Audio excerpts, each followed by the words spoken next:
Like it was said 17 centuries ago about Jesus. If he died, he wasn't God. If he was God, he didn't die. We are going to go over real world logic, and logic should also apply to religion. So it's no good trying to make a God-man sandwich. Just like you can't resign your parenthood, your children are always going to be your children. You can't sign that away. You can't resign it. It's wrapped up in who you are. And since divinity cannot be set aside, there are some things that are impossible in logic and reasoning and in this reality. They're not difficult. They're impossible. I did not say they are really hard. They are impossible. Impossible because they deny themselves. Some things, if they are true, then they must be false. These are impossible things. For example, mortality denies immortality. If you become immortal, then you are not mortal anymore. You are immortal. But it can't work the other way around. It would then deny itself. If an immortal became mortal, then he wasn't really immortal in the first place. For this reason, it is no good trying to make a God-man sandwich.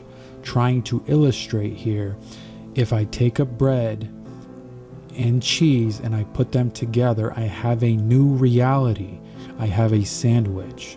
But if I tell you that today I ate a sandwich except for the bread, I didn't eat a sandwich, I had a piece of cheese. Same way, if you tell me that a God-man was crucified except for the God, I'll tell you that then they crucified the man, not a God-man. The point is that God and man are ideas that we can give a meaning to, but a God-man is a term of no meaning. And if the meaning isn't clear, how can we be sure of its truth? In the same way, if a man is speaking in a foreign language, for example, if we don't know what he is saying, how can we dare say whether he is telling the truth or lying? We don't understand it. How can we judge its truth value? The truth value is very important. Regarding something somewhat related to this, punishment and forgiveness. Muslims look forward to both. You may be punished for your sins or may be forgiven, but you can't be both punished and forgiven. And I'm bringing this up because of the concept of original sin. Regarding the subject, the Muslim notes that when you offend God, you offend the same one who will judge you. God is not like a judge in a traffic court who may fine someone and then adjourn the court and the judge goes and pays the fine for the individual. That's nice, but the point is the fine was paid because the state didn't forgive the offender. The man who is the judge is not the offending party. He isn't the state. His job is just a judge. But God is both judge and offended party, so he cannot simultaneously forgive and demand payment. That would be like saying, case dismissed, and you're still fined.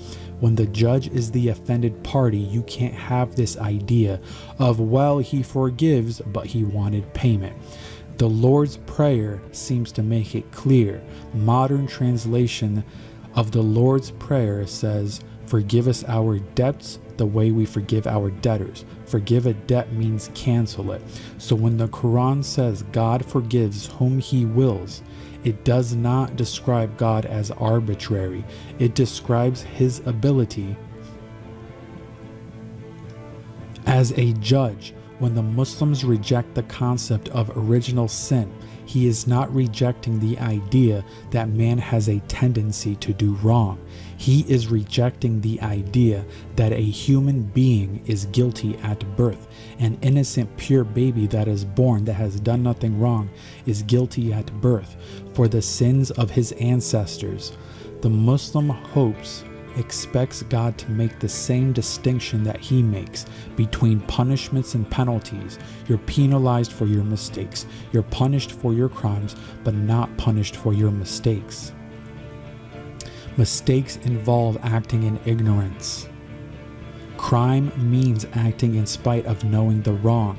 In particular, that means the belief cannot be a crime.